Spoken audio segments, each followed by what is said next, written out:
What's up, gamers?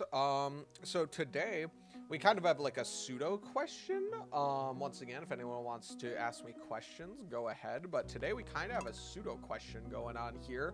Um, so the question kind of is like, how do you cope with like memory loss due to, and like um, what was the exact question? How do you cope with like brain fog and memory loss due to like high stress and everything like that? So like that might sound like a very loaded question. Weirdly, despite the fact that I'm probably going to talk about it for like an hour, I don't know. I could talk about it for 2 seconds. I just feel like I end up talking about things for like an hour.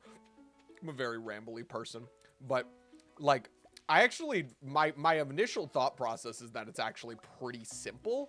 Um, but like obviously not everyone like knows this stuff, so I am gonna have to like explain it and stuff as if people don't know. um and so like but I just because something's simple doesn't mean like it's easy to apply. It just means that like doesn't take too much. So it's not like jargony and super scientific and everything like that, but like basically, so when we have trauma or we have stress, just anything that activates like cortisol in our brain, which is like the stress hormone, we have kind of a fight or flight response that leads to us focusing on the present. And this is very adaptive because when we cuz like think about it, like if we're in a very survival oriented situation when we're like cave people, then like we want the attention to be on the present. So like we're not thinking about like the future, we're not reflecting on the past, we are literally just in fight or flight mode, and we're like we got to get out of here. We just got to like all your attention is brought to the present, but not in like the clear-minded sort of way that like the monks have. Like there's a very important difference, because when it's induced by an emotion, it's a fundamentally different part of the brain, as opposed to like the one pointedness of the mind that like monks try and talk about. And so basically, it's like whenever people like enter this sort of like very stressful state of the mind, you kind of like they kind of come out of it, and what do they say? It's like, oh my god, I like blacked out there for a second, like I couldn't even like it was so like I don't even know where I was. I got tunnel visioned, I blacked out and stuff like that. Like there's all these different things that kind of show that like the brain isn't meant to like the brain is not meant to kind of take this what am I trying to say? The brain is not meant to like think about like planning for the future and happiness and like enjoying the present moment and getting the most out of every moment and everything like that. And like it purely laser focuses you to be reactive in the present. And that's a big difference between like the idea of being in the present and your brain being pulled to the present due to a negative emotion. A huge part of that actually is that like when you are when your brain is pulled to the present through a negative emotion, it's very reactive, which means that you're actually not able to assess the situation logically, and you're also not able to enjoy any amount of present emotion because your brain has like an agenda. But like true being in the present is like when you're able to have like one pointedness of the mind, like your brain is not cloudy and everything like that. And you're able to be fully present within the thing without like your brain having like this sort of like alternate agenda. So I hope that kind of makes sense. So like it's like, why do we get kind of like this memory loss? Why do we kind of black out for like months at a time, kind of like living life on autopilot? It's like, this is very adaptive. This is very common in children who have like very rough upbringings, is that your brain learns that like as a survival mechanism, we have to be focused on the present. We are not here for enjoyment. We have to be here because like we like the reason we are here experiencing this thing right now is because, and like the reason we're focused on here is because we need to survive. Like, this ain't about your enjoyment. We need to like live. And so our danger senses need to be like firing on all cylinders. We need to be present. We need to understand that there's danger, and we need to think about it very one-dimensionally, because that's how we survive. But like, obviously, people often have a survival mechanism in their brain activate. And like, what they don't understand is, not only is their brain not just like screwing them for no reason, like there's a very adaptive reason they're doing it, but also people are like, why is my brain adapted to survival and not happiness? It's like, well, it's like, it's being like, oh, if we have if my Dairy Queen serves ice cream with sprinkles, then why do we have a Republican president? Like, like there's like zero correlation between those two things. So I'm just like it's just like, yeah, you're not gonna like find, like, there's no overlap between happiness and survival.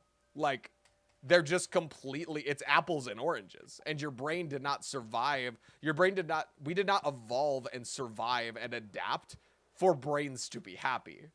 We adapt, improvised, overcame, so that way through the machination of survival, the brain learned that that's what it needed to do to survive, and it would much rather you be unhappy and alive than be happy and dead. Um, so yeah, that's what I mean, is that like you just need to understand that like when you do this sort of when you are in very high stress situations, um and we can kind of talk about like what to do if like the stress is adaptive or maladaptive and stuff. When you're in a very high stress situation, your mind is going to be pulled towards this thing.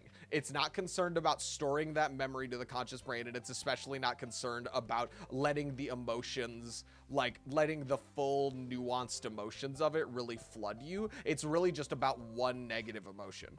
um and so, like, people will live their lives in this kind of fight or flight mode. And then they'll be like, and then they'll black out for like years even. And then they'll wake up and kind of be like, oh, well, why does it feel like I'm living on autopilot? It's like, because your brain was in fight or flight mode because of the high stress. Your stress isn't meant to make you remember things, at least on like a conscious level. On like an evolutionary, like instinctual level, sure. Your brain will form like what's called like a vasana, which is like a mental habit. So like if you feel anxiety, it's actually easier for you to feel anxiety in the future. And like forming new neural pathways is actually pretty difficult. If you don't know how to do it, at least.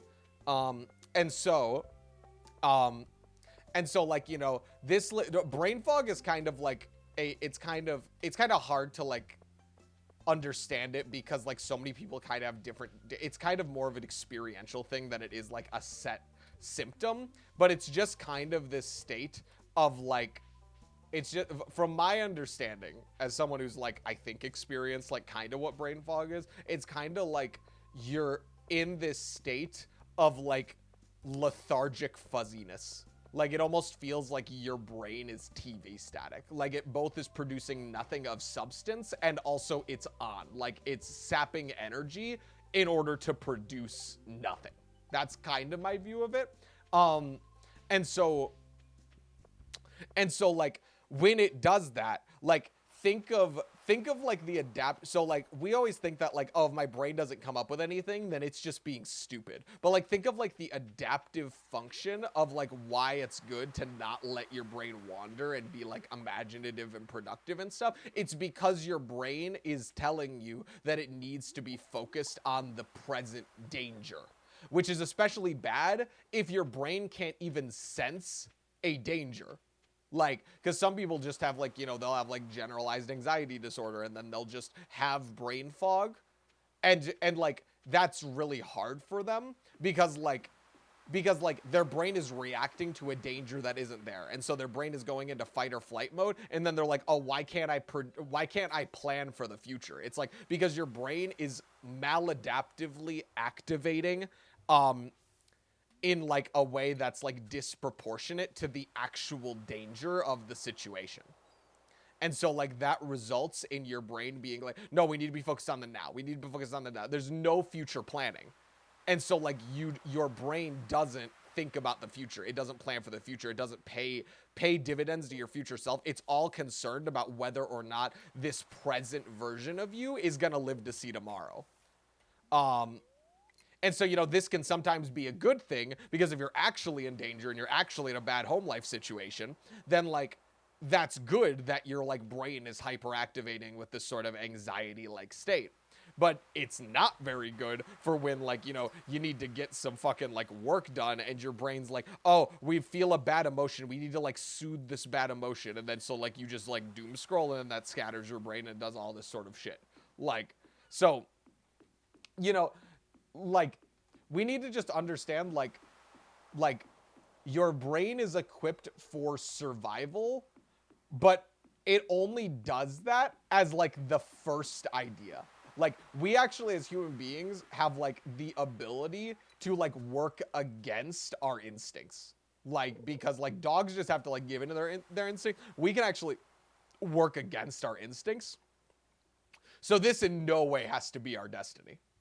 In no way do we have to like just be like, oh well, my brain's equipped for survival, so I'm gonna just like be focused on the present all the time. Like that's just not true. Like there are a lot of people that you probably envy if you relate to a lot of these issues, and they are just great at doing this stuff. Only you're bad at not doing things and stuff. And it's not because like you're broken, it's because like your brain, whether or not it's because of a good reason or not, your brain is sensing a danger, and so it's bringing you to the present.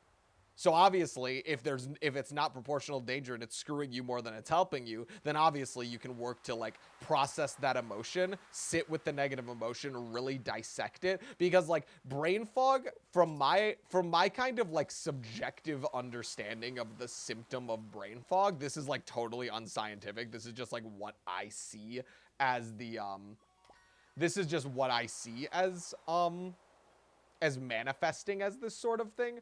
I kind of see brain fog as like a manifestation of so like our brain, when it is overwhelmed, goes numb. This is a pretty like well-known thing. Like it's just like if we have overwhelming emotion, a lot of people will be like, oh, it's weird, I was at a funeral and like I didn't even like feel anything. It doesn't mean because you're like a robot and you have an absence of emotion. It's actually the exact opposite. There is so much emotion that your brain determines, hey, if we let this emotion in, it's going to be too much for us, so we're going to kind of just shut down and be numb. This is also the mechanism of things like disassociation, and so yeah, like so we have these so we have this like mechanism of our brain that kind of protects us from that sort of stuff. And like this once again is not like a bad thing. It's not like, how dare you, brain? Don't do that to me. It's like, no, it's trying to help you out. Sometimes the brain doesn't get like, sometimes what the brain does for you and what you want conflicts. But that doesn't mean it's wrong. It just means that like there's a conflict there, so you got to kind of have to resolve that. But like to me, brain fog is often produced from things like lack of sleep. That is a bit more scientific. We do know that. Things like social media, things that like pull our brain to different things and hyperactivate things like our amygdala and our dopaminergic system, like things that both activate our fear and reward center simultaneously. Like it pulls our attention in a way that makes it really difficult to focus on the present. And so like, we do all these things that end up having this sort of effect.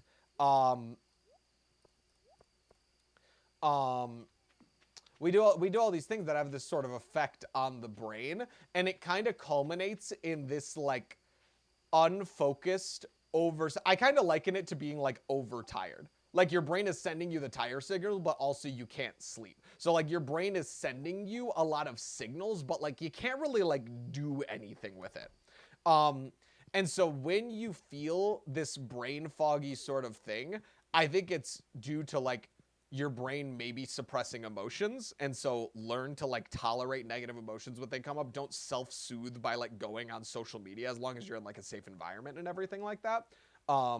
Obviously, if you're suicidal, like take that all with like a grain of salt and everything. So like always make sure you're in a safe environment when confronting like negative emotions and everything like that. Um, and then and so you got to process these negative emotions, get more sleep, stop self-soothing with things that pull your attention to other things, learn how to healthily process your emotions, and then be resourceful. So like start when you feel your mind being pulled to like the self to like keeping the boat afloat mode rather than like rowing the boat mode, understand like, okay, is there like a hole that needs to be plugged up? And it's like, okay. And then like notice what your brain does when you tell it to go, then be like, okay, so if we should plug up the hole, let's plug up the hole. And then like, what your brain sometimes will do, like, and so like what your brain will kind of do is what was I talking about?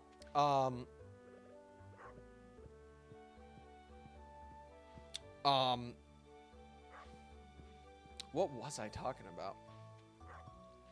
It's the problem, I get distracted so easy. But like like, so let's see, lack of sleep, process your healthy. Oh yeah, so like notice that when your brain is like notice its response to being like, because this is where people screw themselves, is that they're like, I know I need to get started, but I just don't get started. It's like, okay, what happens when you tell your brain to get started? It's like, well, then I like I don't know, I just like reflexively reach for my phone because like I'm lazy or whatever. It's like, it's not that you're lazy, it's just that you can't tolerate all the negative emotion that comes with having to get started, because there's so many steps, because like it sounds so simple, and then when you think about it, it's like, oh well, I have to do this and this, and that's confusing, and I don't really know how to do this, and that brings me a lot of shame and confusion, and it's really scary, and like there's so many more emotions and steps than we think there is. So like notice that when it starts to get overwhelmed, that is the step in which your brain starts to like pull your attention away. And then notice that and say, oh, look, there goes my brain being very intolerant of the negative emotion. Let's pull back and let's see. Okay, so I'm feeling very scared right now. I'm feeling very, and this is going to seem counterproductive, because it's like, oh no, I need to avoid these thought loops, because then like, so, but like going on your phone isn't better than like confronting these emotions. Like you got to deal with these at some point. Like it's not, I will never be supportive of being like, I will never be supportive of the idea that like, it's like, oh, well, like I would have like, but I would have felt negative emotions. So like, I shouldn't do that. Right. And it's like, no, like that's what's screwing you. You gotta like feel that, understand it, and then say like, hey, we're gonna try to work independently of that. Like we're going to feel the emotion, just sit with it, just sit with the negative emotion and wait for it to kind of like level out, because the only reason it stays for as long as it does is because you avoid it. And then like just sit with it and be like, okay, so like we're gonna feel bad, our brain really doesn't like that, it's gonna try to avoid it, so we're just gonna sit with it. Like we're not gonna tell it to go away. It's going to be annoying because we're going to wait for it to go away, and it's not going to go away, and then we're just going to be like angry at it and stuff and whatever. But like, we're just going to sit with it. And if it doesn't go away, then like, you know, like let's sit with it a little bit more. And then like that will be so much more productive, because then you won't be in this cycle of being, because typically this is what people do all the time. And I've mentioned this in past videos, like they don't know how to deal with the secondary emotion of things. So like they will see so like we will be like, why don't you do this thing? And it's just like, oh, cause it's stressful and stuff. And like, it's just like, and then we feel stupid because it's like, oh, I can't deal with this one thing and stuff. And it's like, oh, and it only has one step. It's so simple.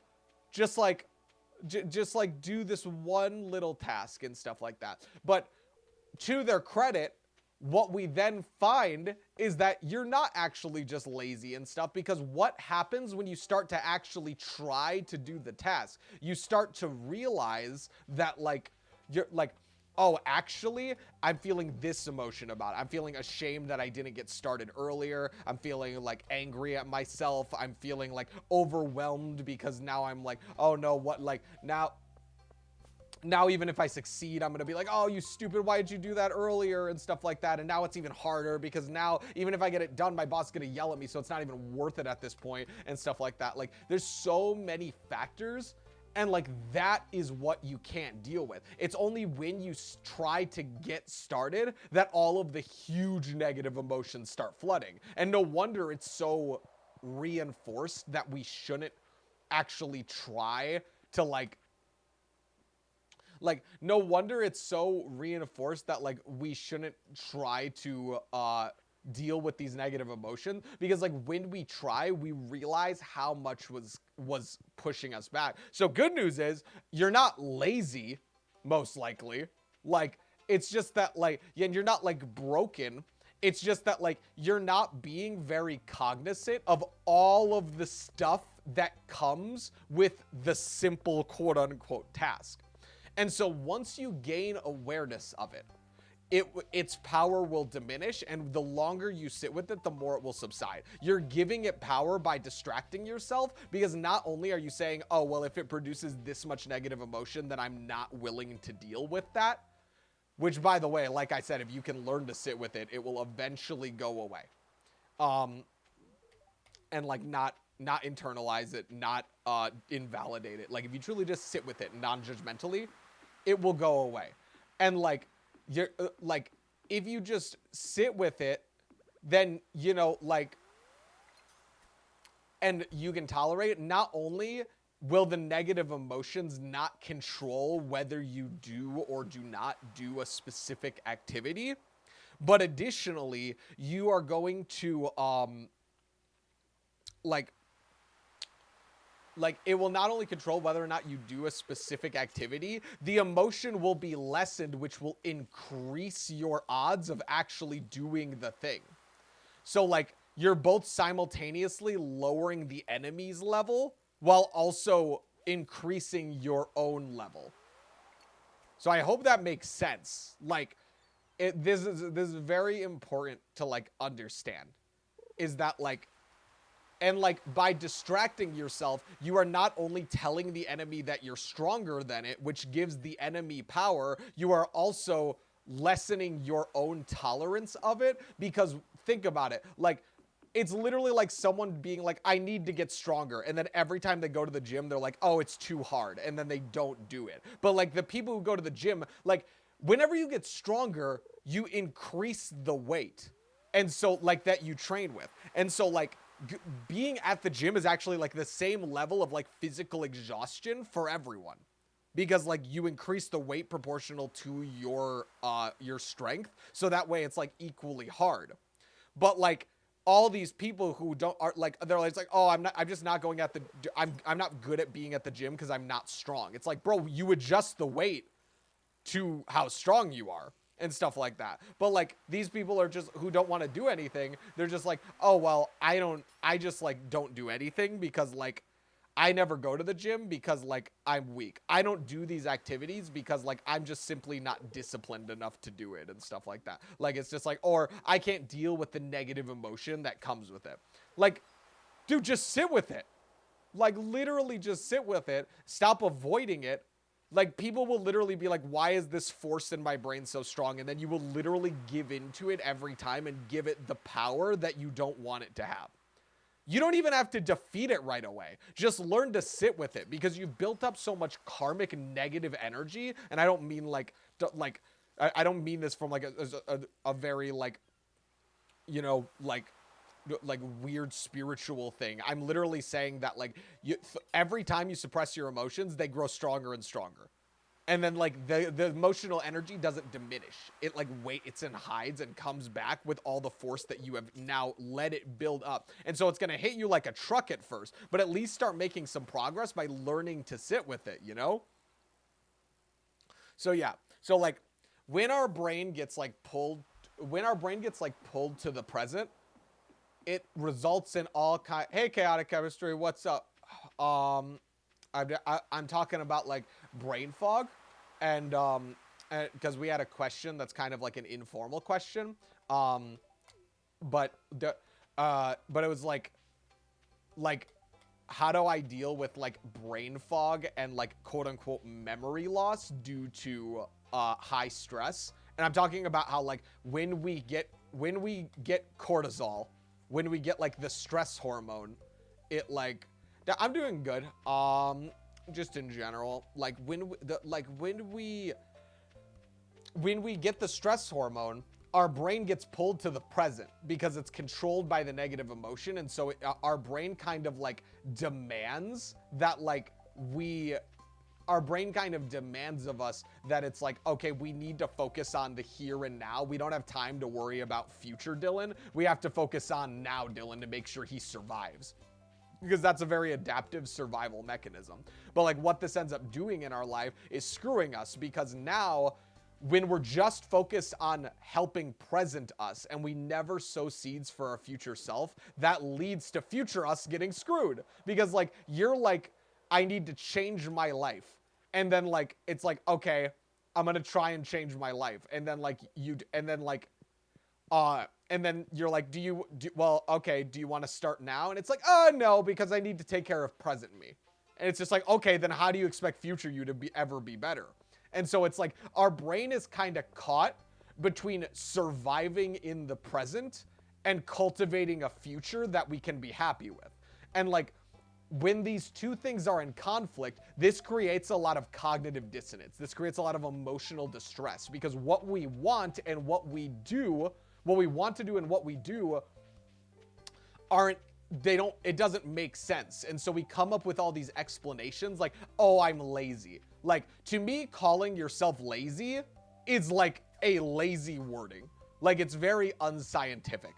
I think people's brains are always behaving in a very logical sense. Like, I don't think that they're always right or doing what's best for them, but there's always a logic to the way that human beings behave. And so I just don't buy that like you were born with this like gene that makes you like lazy. I just don't, I haven't seen any studies that are like, oh, this person was like more lazy, so they didn't do it. Like, I always see it as like, you know, like it's your brain creates an equation and it's like, is this worth doing this in our past experience? How should we respond to wanting this thing? And so like people will beat themselves up, but weirdly that lazy identity is what traps you, because like you think of yourself as lazy, and like there's this really cool I don't agree with like everything in this book, at least based on the way it was like worded. It kind of gave me the wrong impression of something, but there's a super fascinating book with like a ton of super cool stuff that I still use to this day. So there is a lot of supported stuff in it, but like there's this book called why did I just blank on the entire name? Let me think of it. It's What is the name of this? I read this whole book. Why am I forgetting it? I'm looking it up. I don't know why I'm blanking. Maxwell Maltz. Psycho-cybernetics. So here, I'll show you on screen right here.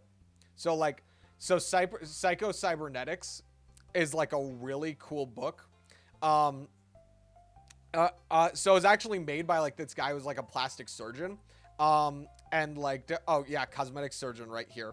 Right here. And he basically discovered like a lot of things about the mind. So he wasn't even like a psychologist. He actually like discovered a lot of like, and it's a very like REBT style coded like sort of methodology where it's like, it's very like simple, which can be very invalidating to a lot of people. There's a lot of cool stuff in it. And what they discovered is that like people will not they will not produce an outcome beyond their identity. So like people can try their quote unquote hardest, and like what they view themselves as and their limitations and everything is their actual limitation. So this is like the foundation of things that we all know, like self-fulfilling prophecies. So they basically kind of figured out the science of self-fulfilling prophecies. So like what this kind of looks like is that like people who were like there's a part of the book where he talks about like people who believed that they were like the type of person to earn like 50K a month. I mean, not a month, in a year from their sales job. They would never outperform that, even though they absolutely could have, based on like, because they spent a long time being on track to like, you know, make like 100,000, but then they'd like plateau because like their and then like when asked their self-identity, they're just like, I'm just not good enough to make more than that. But like their performance actually showed on a trend that they actually could have, but their identity, yeah, exactly. Like, and this is really cool because like we think of this as a very conscious activity. To me, this is a very this is actually a very subconscious activity.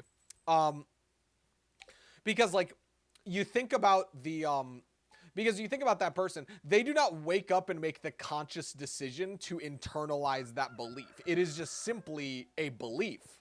And so like a lot of people, in order to, so like we have this principle called cognitive dissonance. And so it's like everything in our brain should seem consistent. And this is why our brain forms narratives. Like if I get bullied a lot, then my brain will form, then like what's really uncomfortable for my brain is just thinking that this is just like a random act of violence. Like I don't deserve this outcome, but it's just like, because that doesn't make sense to me, because then my brain, like my survival mechanism of the brain is like, I don't get why this is happening to me. It doesn't, the world doesn't make sense. The world feels random at that point. And so it's really weird because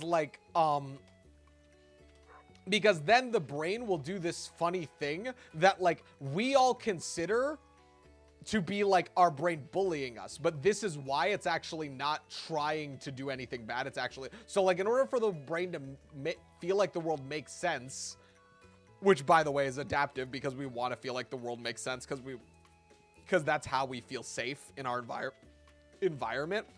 An unpredictable environment is dangerous. A predictable environment is sad, but at least like it makes sense. And so like our brain will form a narrative around events. This is kind of like how ego gets formed. So like people will be like, oh, well, I got bullied a lot, therefore I am a loser, because like statistically I have been called a loser this many times. If this many people perceive it this way, then scientifically it must be true. And so our brain has all these fallacies in it because it chooses to internalize this stuff. And then we like look at that and we say, how dare you, brain? My brain just keeps beating me up and I don't know why. And it's like, it's because your brain was so intolerant of just understanding that like the world just didn't make sense to you, but there was a logic to it beyond like, I'm just pathetic. So like once we understand this thing called cognitive dissonance, we can then understand why like we can then understand that like our brain will form identities based on the data that it has. And so like if 1 year you made 50K, your brain will come to a conclusion to rationalize why you made 50K and say, oh, my identity is I'm someone who can only make 50K because I tried my hardest and that's what happened. Therefore, that is the limit of my ability. That's the limit of what I can do. And so like this kind of and so, you know, like this makes sense for like a logical, like making sense of the world thing, but it's actually often very maladaptive because like what the yogis kind of discovered is that like the ego is just like always false. Like it is, and even like people like Jung, like, you know, like it's like the false self. Like that like you are truly like nothing, when you think about it. Like, you're not, and everything about your being changes, and therefore you're none of it. Like, you're not any of the fluctuating parts of your being. Anything you could describe about yourself isn't real. It's just your rationalization of things that happened. So is it possible to rewire the brain for changing your thought patterns? Let feel like I'm a loser for past trauma experience. If I think I'm a winner, then I'm going to change my...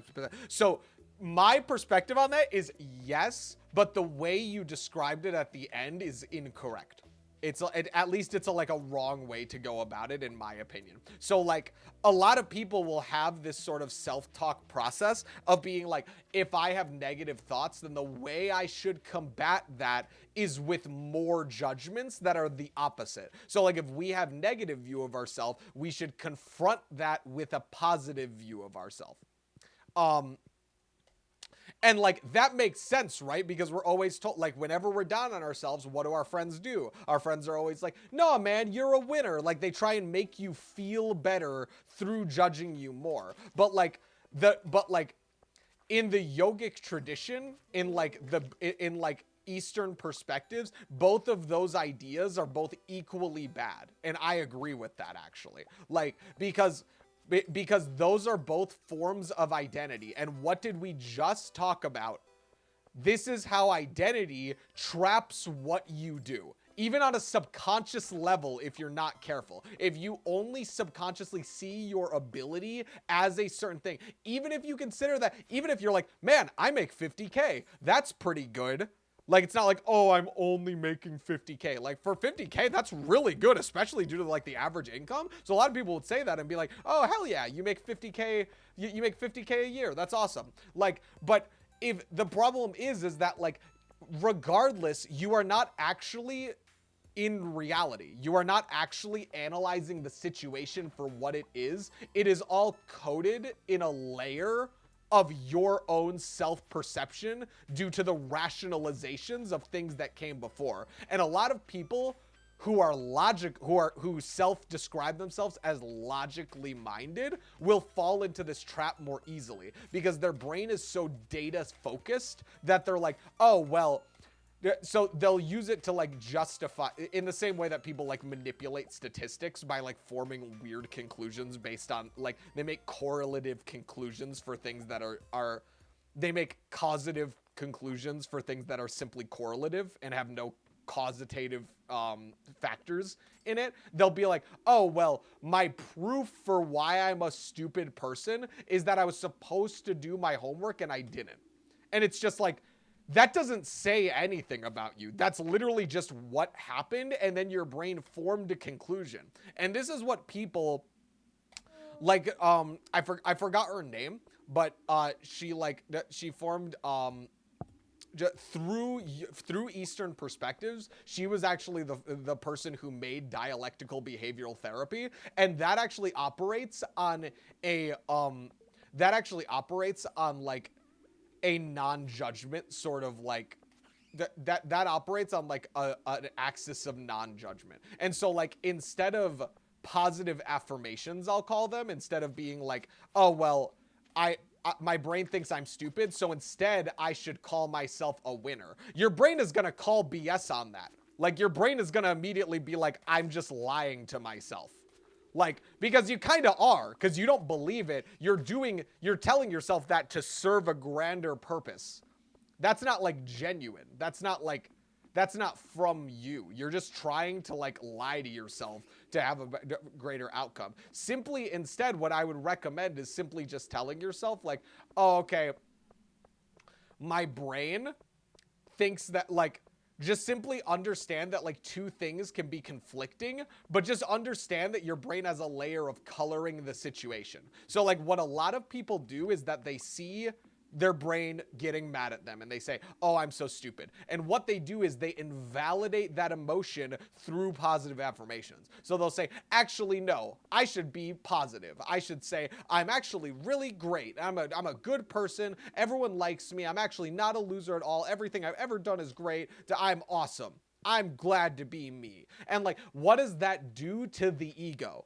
That envelops it even more. So like, my view is that you just shouldn't have a self-identity, really, Like like that's very hyperbolic, but generally I'd say we should just move away from identity in general. Like you are not actually like you actually can't form any real concrete conclusions based on what you've seen in your life. And that sounds crazy. That sounds like I'm super anti-scientific. But like, think about it. A person who gets rejected 5 times will come to the data logical driven conclusion that they are fundamentally unlovable. But like, we as being on the outside can understand why that data and their conclusion is disproportionate.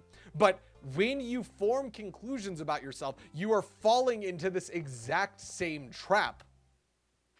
You are literally doing this exact same thing. So don't invalidate your own emotions through trying to argue with your brain. It's through that arguing with your brain that leads to you going into this cycle of like, no, I'm awesome. No, I'm stupid. No, I'm awesome. No, I'm stupid. Just let go of all of it. Literally just tell yourself like instead of fighting your brain on a logical sense by like ace attorneying it, by being like objection, no, I did this good thing, and the other part of your brain's like, objection, no, actually you're stupid because you did this thing and that was dumb. Like, instead of going on this like rat race with it, instead what I would recommend is to simply just be like I did this thing, and then now my brain is telling me that I'm stupid. And then don't be like, oh, so it's just a thought. It's just like a thing that my brain's doing. Literally just notice what the brain is doing and then just don't engage with it further. Just literally say like, oh, look at that. My brain is telling me that because of this event, I am stupid. And the theory of like, the theory, which I largely agree with, this is a hugely important concept in dialectical behavioral therapy, is that like simply making a separation without having to prove that one is right and the other is wrong, simply making the separation is enough. So you don't have to convince your mind of everything. But the more you get in the habit of, instead of being like, oh, I am stupid, instead of that, saying, oh, because this thing happened, my mind is telling me that I'm stupid. It is forming a conclusion that I'm stupid. The more you use that sort of internal language, slowly your mind will just develop slowly your mind will stop like beating the shit out of you because like you're saying all this stuff about yourself.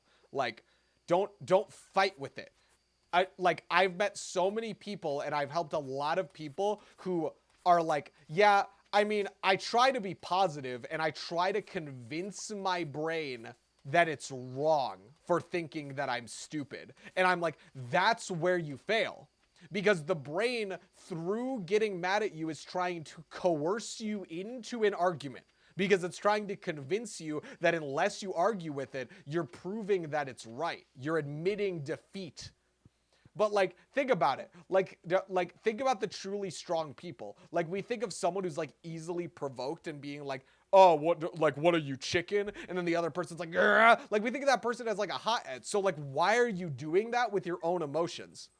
Just be the bigger person. Walk away. Don't ignore your emotions. In fact, do the opposite. Acknowledge their existence, but don't give in to them.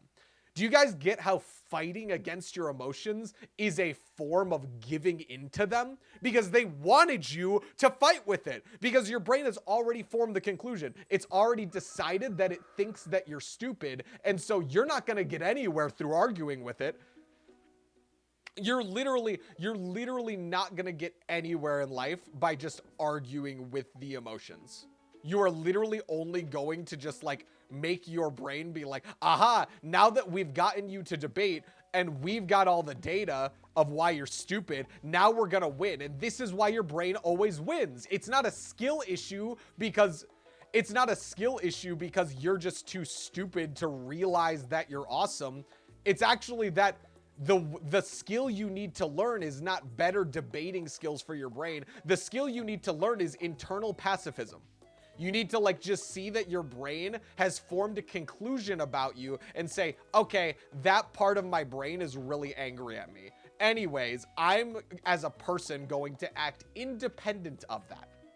I'm going to make a decision that does not, like, the brain can consider itself the winner and not have actually won, because that's how it's gonna goad you into a conversation. It's gonna be oh, I guess I won. I guess you're admitting that you're dumb. Because you don't want to fight me. Nah, I win. And giving into that is what makes your brain lose all the time. So once you can get past that and just simply say yeah, there goes my brain trying to goad me into fighting it. But I'm going to just recognize that the brain tells me this thing, and I'm not going to mentally argue with it. I'm not going to have this big back and forth of presenting this evidence of why I'm awesome, of presenting this evidence for why I'm stupid. Just literally acknowledge what it's doing, and then stop spending your emotional energy on trying to beat an unbeatable enemy. Because trust me, if your brain's already trying to goad you into that fight, trust me, that's a lot of emotional energy. You ain't gonna win that fight. You're just not. You're not gonna win the fight. That sounds very pessimistic of me, but straight up, you are never going to win the fight against your brain. If you're arguing with your brain, you have already lost. Just don't give in and say you're right, because what is giving in and saying that it's right? That is also a judgment value. That is all, a value judgment. That's also a value judgment. You're saying, oh, you're right. Oh, you're wrong. We always think that our brain needs to come to some sort of conclusion. And why do we think that the brain needs to come to some sort of conclusion? It's because, once again, our brain is so unbelievably intolerant of things that are contradicting one another, because then the environment doesn't make sense. But hey, guess what? I can love you and be angry at you. Those things are conflicting. Those things don't make sense. That's what the anxious brain will tell you. But no, we know from an outside view that that is actually two things that can absolutely coexist. So allow things to feel uncomfortable. Say, oh, and here's the trick.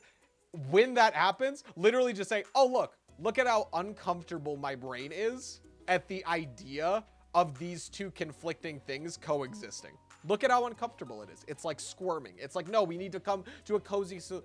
But this is a beautiful technique. Advaita Vedanta, non-dualism. Two opposing things can actually exist simultaneously, and they don't have to be one wins and what the other doesn't. So a part of me can feel stupid, and I can still not think that I am stupid.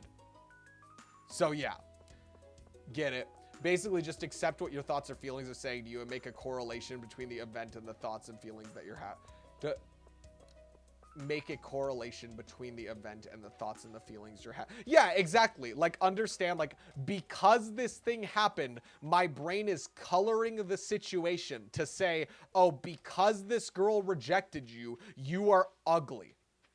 That is a huge leap to make. Do you guys get how, that is a ginormous leap in logic? This person didn't want to date you, and so the only reason could be that. But think about, then the mind, it lashes out. It's no, of course, that is what happened. That has to be what happened. Here's all the reasons. Here's all the reasons this happened and stuff. And I'm just oh my God, that's exhausting. That's crazy.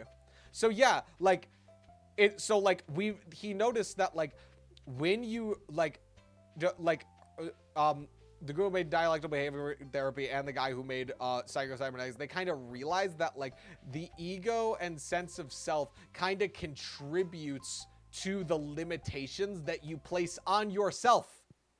And so don't argue with the emotions, literally just acknowledge that there is a separation. And that's what Maxwell Maltz believed in as well. He was literally just oh, I don't need to prove anything to my brain when you think about it.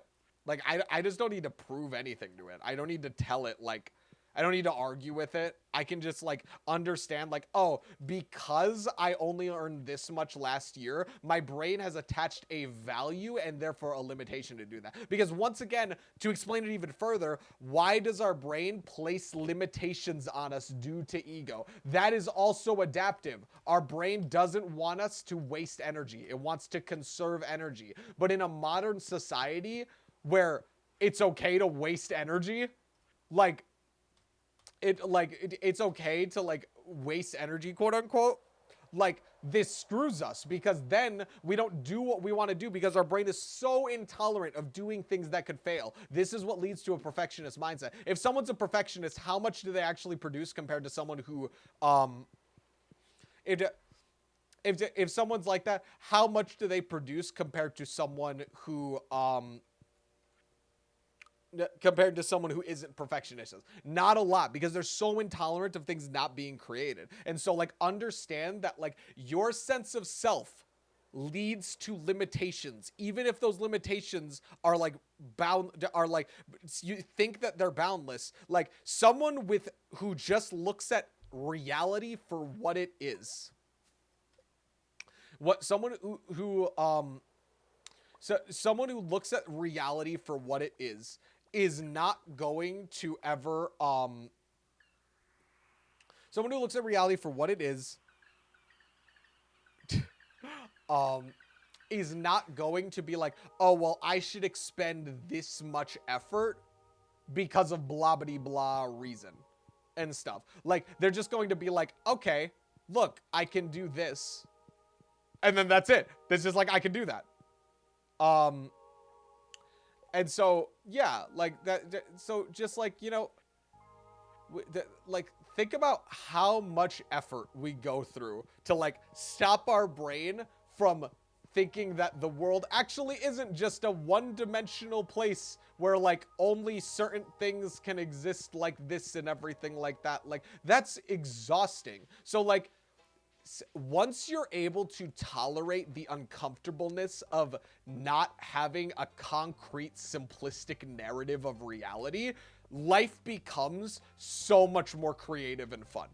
You're going to feel like you have infinite energy. You're going to feel like anything's possible. You're going to realize how much you've limited yourself in the past. And even that is something to overcome, is the shame of being like, oh my God, I could have done this so long ago. I'm so stupid for not doing it earlier. Like, even that's something that you have to grieve, and that'll catch you, because that emotion, you'll try and run from that too. So yeah, like, so overall, I think it's just best to see the situation and be like, don't assume that past experiences determine what you can do. I know that's a very like fairy tale thing to say. It's a very like, it's just a very believe in yourself sort of message, but like, it's legitimately more logical. I'm not saying you can do whatever you put your mind to right away because you're awesome. I'm saying, like, notice how much you do the exact opposite. I'm not saying do the opposite of getting down on yourself. I'm actually, by hyping yourself up, I'm saying don't base what you do in how hype you feel or how much you feel down on yourself, because that type of mentality just leads to nothing. And so, yeah.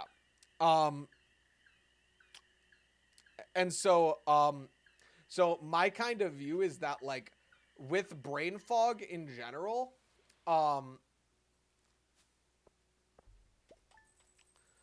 so with brain fog in general, we like, our brain, it's complicated. I feel like I should like do more research and stuff like that, but generally speaking, our brain will kind of be intolerant of a negative emotion, and therefore, you know, we'll have trouble sleeping, we'll be very stressed, and we will self-soothe with social media and stuff like that. And this leads to kind of a tired, disorganized, fuzzy static in the brain that is ultimately very uncomfortable. The brain is ultimately very uncomfortable. And so, like, it'll form narratives that lock us into a specific situation. But, like, brain fog more so is, like, when your mind kind of in, like, a pseudo-disassociative state, from what I can understand, is kind of, like, it kind of is full of, it kind of, like, shuts down and is in kind of this weird limbo state of, like, I'm alive and I'm perceiving, but I'm not like thinking and feeling. I'm just kind of in this stressful, complete autopilot robotic mode where the only thing that I'm conscious of is the fact that I'm like having the brain fog. But all my thoughts are kind of like incoherent and stuff. And that's because the memory loss and the brain fog kind of comes from an overactivation, from my understanding, of like the amygdala sending signals that we need to produce more cortisol, which is the stress hormone. So like the fear center kind of tells us that we need more stress, and that hyperactivation, because you keep self-soothing, because you refuse to because because of you because like the negative emotions come up, you push them away for the future. This becomes overwhelming over time, especially with a lack of sleep, so your frontal lobes don't have enough power, and especially because lack of sleep is caused by things like doom scrolling and everything. This all kind of messily coalesces a into like this state of like brain fog. So basically I would oversimplify this into saying one sec, I'll get to that in just a second. Like your brain kind of has this like overactivation of like the fight or flight instinct, which leads to us not remembering anything that's happened, because all we're focused on is surviving in the present moment. And so it's not going to strive for greater things later. Instead, it's actually going to and it's not going to remember now anyways, because all of its energy is like in survival mode. But like we're safe, so it's not going to expend any more energy than it needs to. And it's also like, but also it's telling us that like the survival instinct is there. So like, this is kind of also the mechanism of depression, is that it's an overactivation of the brain that needs to conserve energy. But like there's nothing to conserve. And so what it does is it chronically will make us feel tired to paradoxically get us to stop expending energy. So it won't give us the energy in the first place, because it needs to save that energy by convincing us that like we don't have any physical energy. So it'll create like these psychosomatic symptoms. And so just notice that like your brain is hyperactivating that part of your brain. And like it's kind of like being like, no, we need to survive. So we need to conserve energy. Therefore, we need to do things that are the easiest possible options, like doom scrolling. And that's why like people with brain fog doom scroll, because it's like, oh, well, anything that we can do that is not doom scrolling is too much work for too little dopamine. So it's going to do the easiest thing. So acknowledge that your brain is doing that and you will get more power over it. And then simply decide, like, this is also great when you're not in a brain foggy sort of way, but you can technically do it when you're in a brain foggy mode, but like it's harder. But like a beautiful thing to ask yourself, it's like, okay, when I feel brain fog, how do I want to handle it? Do I want to give into it and just kind of rest and stuff? Or do I want to push through it? And do I want to do I want to commit to the rest? Or do I want to be like, okay, despite my mood, I'm still going to do stuff despite not having any motivation? Because we think of motivation as like a thing that determines whether we do something or not. It's actually not. Like that's very complex. I feel like I should make like a whole separate video on this, but like literally like once you make that commitment, there's no longer like, because then it's hard to think of what you want to do when you're brain foggy, because that's the essence of brain fog, right? Is that like, oh, it's too much work to think of that. Like my brain can't really think of anything because like it's too much mental effort, and all we're focused on is ensuring that we're surviving right now, which shuts down all of our other mental processes and just leads to a state of like fuzziness and numbness in the brain. So I hope any of that made sense. It's a lot to go over. Now I can get to your thing. I have an issue of not remembering things as well and not really feeling much due to some traumatic experiences. So every time I feel a tiny bit of bad feeling, my brain says, no, you don't gonna feel it. Yeah. So like, that's what I mean, is that like people will have that problem and they will compulsively self-soothe by doing things like doom scrolling. And that actually suppresses the emotions more. And so like what actually can get people to process those emotions is just like simply like it, like once again, like if people out there are like if you're like suicidal or anything, or you're at risk for self-harm behaviors, then obviously do this in a safe environment. Like take that with like a huge grain of salt. But like legitimately, like if you can handle it, just sit with the emotion and just notice the emotion and just be like, I see you, brain. I understand what you're doing. And then just like the brain's gonna like, and notice all of the things the brain does to like distract itself or give itself a narrative or try and internalize it. Like look at all these fluctuations and squirmings that the mind does when you try and look at a part of your brain and the way it's behaving.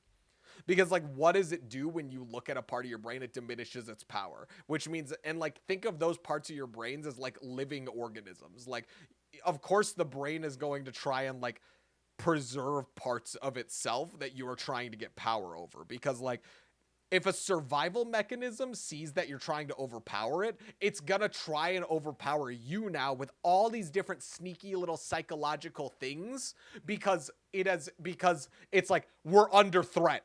We need to manipulate, or else like we're in danger of like, you know, like we're in danger of like dying if we don't we're in danger of like dying, because like now that they see us, we're in danger mode. So like notice when you try and gain control over a part of the brain, how much stronger it becomes. It's because it's trying to manipulate you so that way you keep giving in to the thought process. What happens when you try and tell your brain, I'm pretty cool, actually? Like it lashes out at you because you're invalidating it, which means you're trying to destroy that part of your brain. So your brain's gonna like squirm almost like a parasite and be like, no, I need to struggle for survival. I need to stay latched to you. So there is no part of your life that is going to have your brain hate you more than when you try and make progress in it. Because there's many defensive because like think about it, and once again, that is not evil, that is adaptive. Because think about what would happen to us back in the day if we had a defense mechanism, like a literal survival mechanism of the mind, and we were able to just be like, oh, I'm scared of a tiger. No, that doesn't feel very pleasant. I don't like this whole fear emotion. Brain, please get rid of that emotion. That would suck, because no one would choose to feel fear, and then everyone would die. Because like fear, whole point of fear is that it's trying to get us to partake in a survival behavior, and then it rewards us through getting rid of the fear, which reinforces the behavior. So like fear is a survival mechanism, and so like think about how, and so we're like, I don't get it. I keep telling my brain to not have this survival mechanism and it won't go away. And it's like, it's because you're saying that in such an invalidating way. Like, think about like, do you want a brain that you could just be like, hey brain, you know that whole pain feeling? I don't want to feel pain. That just sounds really unpleasant. I just don't like it. So can we just turn it off, please? Then like your foot's gonna be on fire and you won't even realize it. But like, oh, it's okay because you're not feeling pain. Well, congrats. You're gonna die now because your foot's on fire and you didn't even realize it. It's gonna be too late by the time you notice it because you refuse to give in to the pain.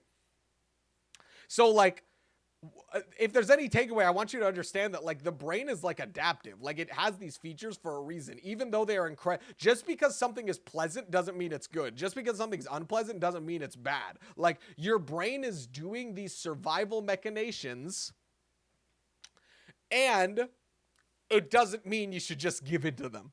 Like there's a nuance to it. These machinations of the brain are both good for you. They're good that they're not just giving in and going away the moment that we want them to, because that would be maladaptive if our brain just let us whisk away the emotions on a dime. Like that would be bad. But also it is also currently causing us a lot of distress, and we need to move past that eventually. Like, in order to progress in life in meaningful ways, we need to overcome these survival machinations of the mind. So, yeah.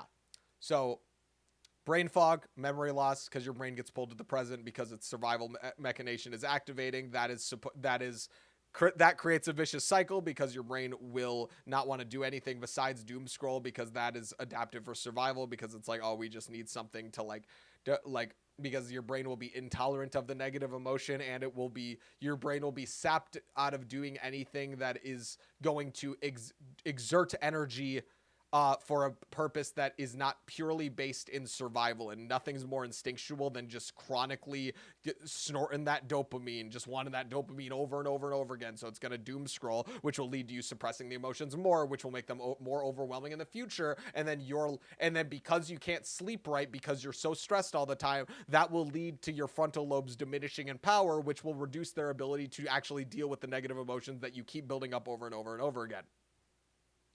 I recommend that most people probably go back and half speed what I just said and listen to it about 5 times before that makes any sense. Um, but that's basically what happens. And so learn to tolerate your negative emotions, understand the mechanism of how it's working, understand that it's not something you should invalidate through telling you shouldn't form a narrative that you're just lazy, because that's going to limit you. You also shouldn't fight your brain through telling your brain, actually, no, I'm awesome because I'm great and everything, because that's also invalidating that emotion. Just don't fight your brain, and just understand that like you are a person outside of your motivation, and you actually can move without motivation. It's like actually totally scientifically possible. Like you can do it without like the thing we consider motivation at the very least. And so just that understand these mechanisms, and then try and implement them in your own life in safe ways if you can. Um, that's really all I had to say about that. I'm probably gonna get going if there's no other questions. And yeah, no, I think I really, this, like I said at the beginning, I was like, I don't even know what I'm going to talk about in terms of this, but it like one thing leads to 5 things, which leads to 10 things, and it's just like further and further, and we just keep going down the rabbit hole. But you know what? It's fun. I love doing stuff like this because of how much we're able to like continuously build upon, because psychology is so complicated. So of course it's going to have all these like multifactorial dimensions to it. It's so fun. I love doing this stuff. Um